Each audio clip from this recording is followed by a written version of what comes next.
성경 말씀 아모스 5장 18절에서 27절입니다.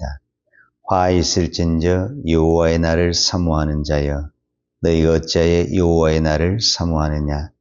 그날은 어둠이요 빛이 아니라 마치 사람이 사자를 피하다가 곰을 만나거나 혹은 집에 들어가서 손을 벽에 대었다가 뱀에게 물림 같도다. 여호와의 날은 빛 없는 어둠이 아니며 빛남 없는 캄캄함이 아니냐.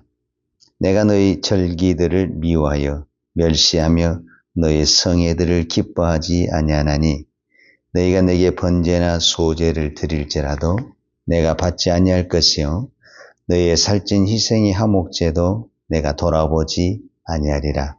내 노래소리를 내 앞에서 그칠지어다. 내 비파 소리도 내가 듣지 아니하리라. 오직 정의를 물같이 공의를 마르지 않는 강같이 흐르게 할지어다. 이스라엘 족속아, 너희가 40년 동안 광야에서 희생과 소제물을 내게 드렸느냐? 너희가 너희 왕 sik국과 기흥과 너희 우상들과 너희가 너희를 위하여 만든 신들의 별 형상을 지고 가리라. 내가 너희를 다메섹 밖으로 사로잡아 가게 하리라. 그의 이름이 만군의 하나님이라 불리는 여호와께서 말씀하셨느니라. 아멘. 아모스서는 1장에서 9장까지 있습니다. 그런데 그 중에서 가장 중요한 장이 5장입니다. 왜냐하면 이 5장에 이스라엘 백성이 어떻게 하면 살 수 있는, 오늘 우리로 하자면 어떤 길이 있다든가 방법이 여기 있습니다. 5장 1절에서 17절에 있는 내용은 어떤 내용이냐면 여호와를 찾으라. 이게 아모스 5장 4절에 여호와께서 이스라엘 족속에게 이와 같이 말씀하시기를 너희가 나를 찾으라. 그리하면 살리라. 지금 이스라엘 백성들은 망해가고 있어요. 그러니까 하나님이 보신 눈과 이스라엘 백성이 보는 눈이 좀 다르죠. 지금 하나님이 보는 눈은 멸망에 가고 있고 심판의 자리에 가고 있는데, 이스라엘 백성들이 보는 눈은 지금 경제적으로 너무 부유하고 잘 되니까 우리는 망하지 않을 것으로 생각을 하는 거예요. 그래서 아모스 선지자가 그렇게 너희는 여호와를 찾으라 해도 이 말이 잘 이해가 안 되는 거예요. 우리 잘하고 있는데. 그리고 왜 이렇게 부를 누리겠어요? 대부분이 부를 누리는 사람 착각하면 안 돼요. 내가 하나님 앞에 잘하니까 하나님 복 주셔서 이렇게 부를 누리지 않겠어? 이렇게 생각을 하는 거지. 그러니까 더더욱 하나님의 말씀이 들리지 않는다. 이렇게 표현할 수가 있죠. 자, 그 다음에 오늘 이제 읽었던 18절에서 27절에 있는 내용인데, 자, 우리가 하나님을 찾는다라는 것이 그럼 어떤 것이냐라고 말을 했을 때, 또 여기서 달라지는 것이 이스라엘 백성들이 생각하는 것과 하나님이 생각하는 게 달라요. 이스라엘 백성들은 더 많은, 하나님을 찾으러 오니까 더 많은 제사를 드려야 된다. 그래서 오늘 성경에 보면 21절, 내가 너희 절기들을 미워하여 멸시하며 너희 성회들을 기뻐하지 아니하나니, 너희가 내게 번제나 소제를 드릴지라도 내가 받지 아니할 것이요 너희의 살찐 희생의 화목제도 내가 돌아보지 아니하리라. 그러니까 이스라엘 백성들은 절기, 유월절, 초막절 이런 절기를 말하는 거예요.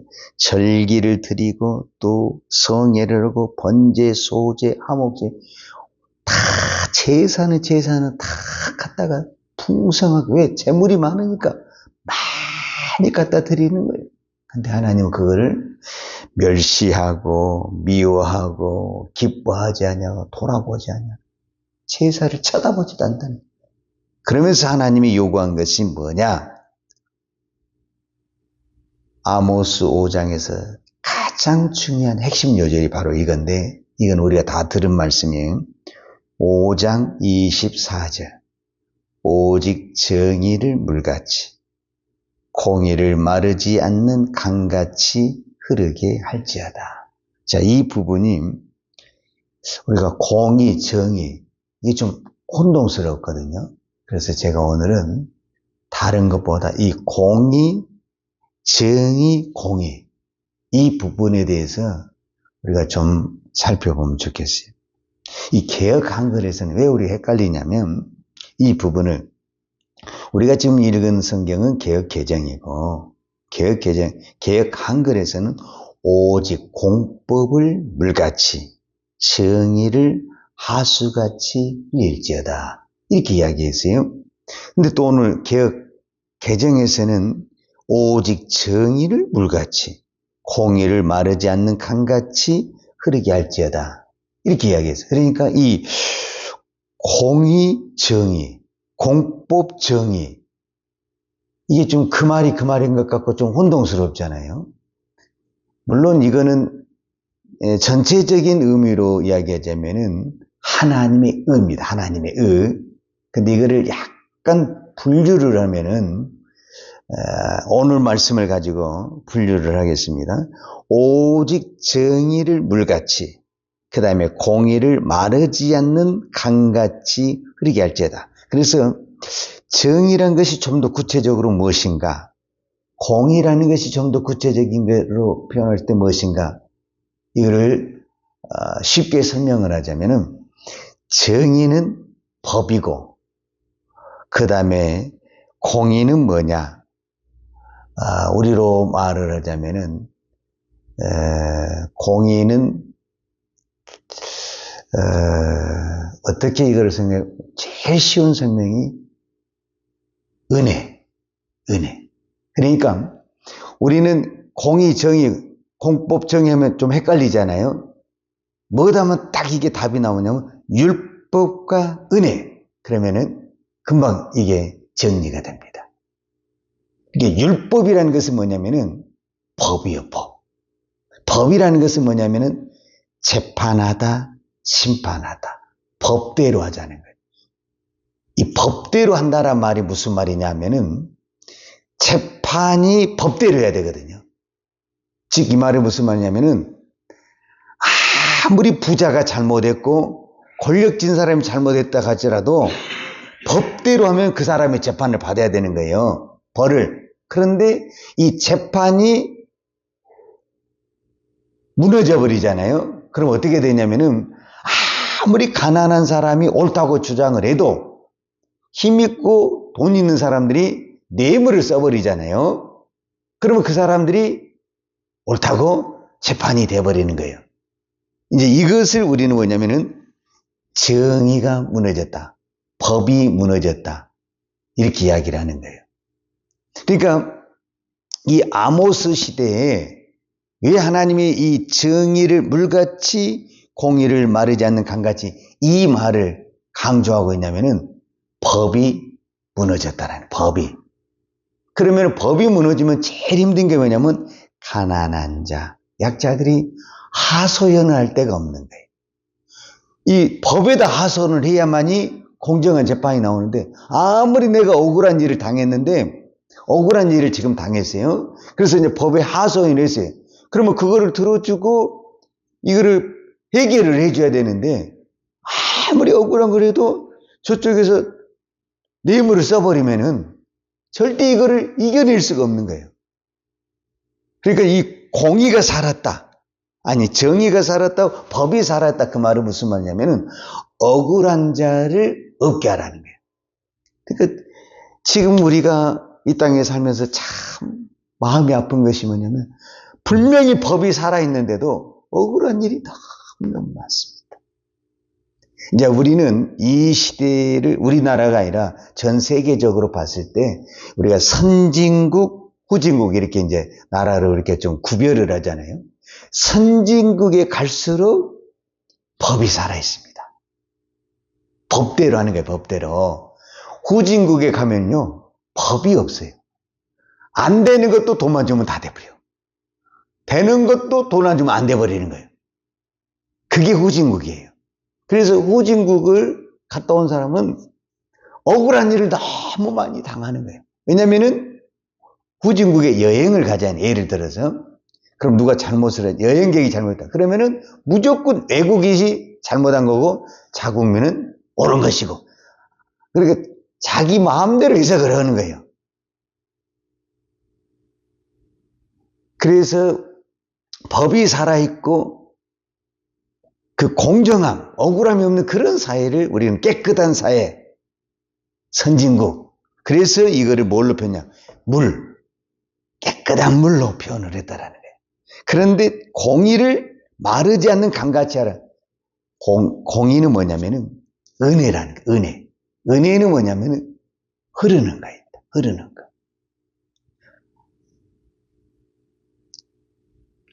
그거를 대표적으로 제가 성경을 들어서 하나 설명을 한다면 이런 거예요.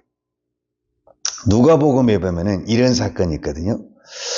여러분도 잘 아는 부자와 나사로 이야기가 있어요. 누가복음 16장에. 그런데 이 나사로도 어느 날 이제 가난한다고 해서 안 죽고 부자고 해서 안 죽고 그런 거 아니잖아요. 거지도 죽고 그 다음에 부자도 죽었어요. 근데 이 나사로란 이 거지는 우리로 말하면 아브라함을 보내 천국에 갔어요. 근데 이 부자는 우리가 잘 아는 대로 지옥불에 갔어요. 그러면 이 부자가 잘못한 게 뭐예요? 부자가 무슨 도둑질을 했어요? 성경에 그런 이야기가 없어요. 부자가 잘못한 거는 이제 어느 우리로 표현하자면 예수를 안 믿었다라는 거. 그 다음에 또 한 가지는 바로 내 집 앞에 그 가난한 자가 있었다라는 거는 하나님이 나에게 물질을 주셨고 그것을 흐르게 해야 된다. 흐르게. 근데 이 흐르게 하지 않는 것이 누구에게지? 뭐냐? 하나님 그거를 죄로 여겼다 그 말이에요. 이게 오늘 성경에 나오는 공의. 그러니까 공의는 흐르는 겁니다.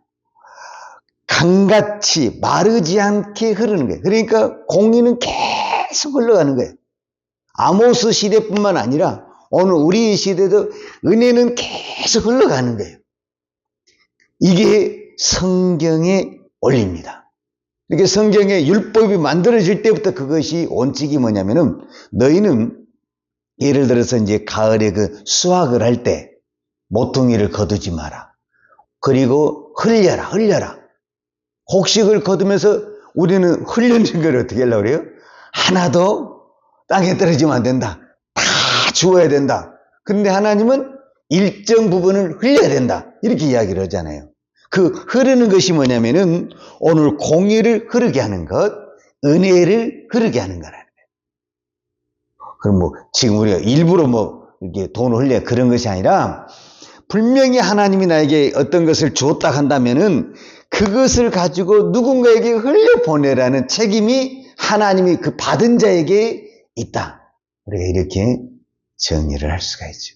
그래서 오늘 정의와 공의에 대해서 제가 여러 가지로 말씀을 드렸는데 딱 이렇게 생각하면 정의, 율법은 어떻게 됩니까? 법대로 해야죠. 근데 법대로 하는데 반드시 그 법에 뭐가 들어가야 되냐면은 은혜가 있어야 된다. 그래서 법의 심판에서도 그렇잖아요. 분명히 이 사람은 법대로 하자면 예를 들어 사형감이고 무기징역감인데 은혜가 들어가지고 그 모든 것을 참작해서 그런 게 있잖아요. 그럴 수밖에 없는 그런 환경을 참작해서 이렇게 한다 그런 게 있잖아요. 그러니까 원래 법대로 해야 되는 거예요. 법대로. 은혜가 뭡니까? 우리가 법대로 하자면 우리가 어떻게 되는 거예요? 다 죽어야 되는 거죠. 근데 은혜가 와가지고 우리가 어떻게 되는 거예요? 살아나는 거잖아요. 그러니까 하나님이 법대로 우리를 심판했다고 어떻게 되는 거예요? 우리 다 죽고 지옥 가야 되는 거죠. 근데 하나님의 은혜, 그 예수님의 그 십자가의 은혜가 임해가지고 우리가 어떻게 되는 거예요? 우리가 살아나고 우리의 이제 신분이 바뀌어지는 그런 역사가 일어나게 되는 거잖아요. 그러니까 원래 법은 맞아요. 법대로 하자면 우리는 다 죽는 거예요. 근데 하나님이 은혜를 베푸신 거예요. 이 은혜를 베푼다라는 것은 누구만이 할 수 있냐면은 가진 자가 할 수 있는 거예요. 그래서 이 땅에 가진 자는 반드시 무슨 책임을 냐면은 이렇게 흘러보내는 이 은혜의 책임이 있는 거예요. 그래서 제가 부자와 나사로 이야기를 하는 거예요.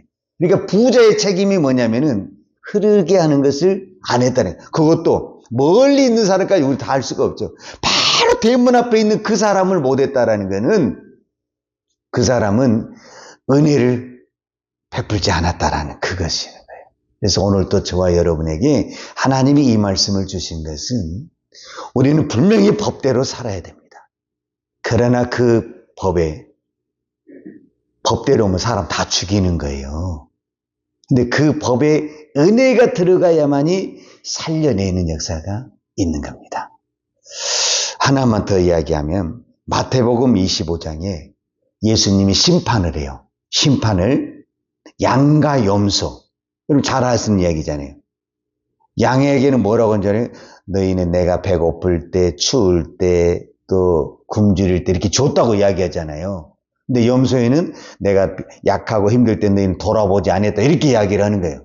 근데 그 염소들이 뭐라고 하냐면 염소편인 왼편인 우리가 언제 안 했습니까? 그러니까 그들은 다 하나님께 제사 드리고 헌신을 다 했다라는 거예요. 근데 예수님 뭐라고 하냐면 약하고 소외된 자에게 하지 않는 것, 작은 자에게 하지 않는 것이 곧 나에게 하지 않는 것이다. 이렇게 이야기를 한 거예요. 그러니까 오늘 또 이 땅에는 반드시 부자와 가난한 사람이 있습니다. 왜 하나님이 부자와 가난한 사람을 만들었냐?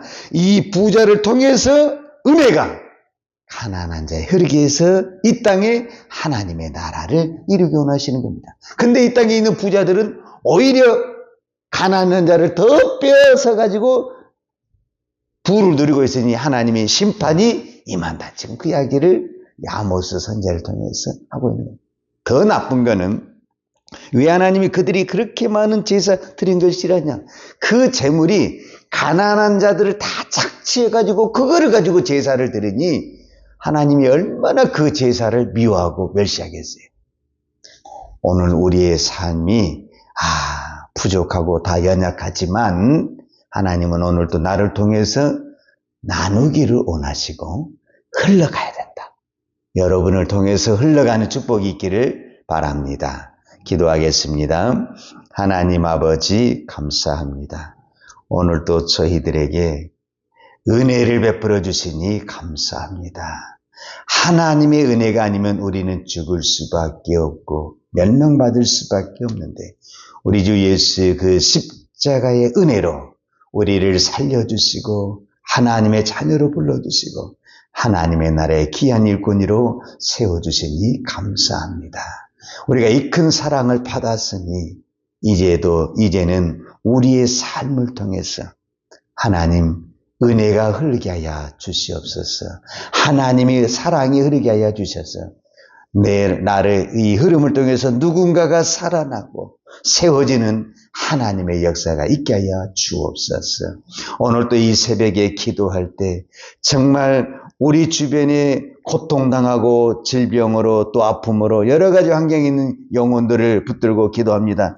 특별히 한국교회를 위해 기도합니다. 이 나라의 민족을 위해서 기도합니다. 주님, 긍휼히 여겨 주옵소서. 은혜를 베풀어 주옵소서. 다시 한번 이 나라가 새롭게 태어나는 하나님의 은혜가 있게 하여 주시옵소서. 예수님의 이름으로 기도하였습니다. 아멘. 이와는 내게 복을 주시고 너를 지키시기를 원하며 이와는 걸굴로 내게 비추사 은혜 베푸시기를 원하며 이와는 걸굴을 내게로 향하여 드사 평강 주시기를 원하노라. 이제는 교회의 머리 대신 우리 주 예수 그리스도의 은혜와 아버지 하나님의 그 크신 사랑과 성령님의 풍성한 은혜가 오늘도 이 정의와 공의를 하나님의 말씀의 법으로 받고 이 말씀대로 순종하며 살기를 원하는 사랑하는 주의 종들 머리머리 이해와 이 나라의 민족과 한국 교회 위에 온 열방에 이 생명의 복음을 증가하는 선교사님들 이해와 사랑하는 주의 자녀들 머리 위에 이제로부터 영원토록 함께 있을지어다. 아멘.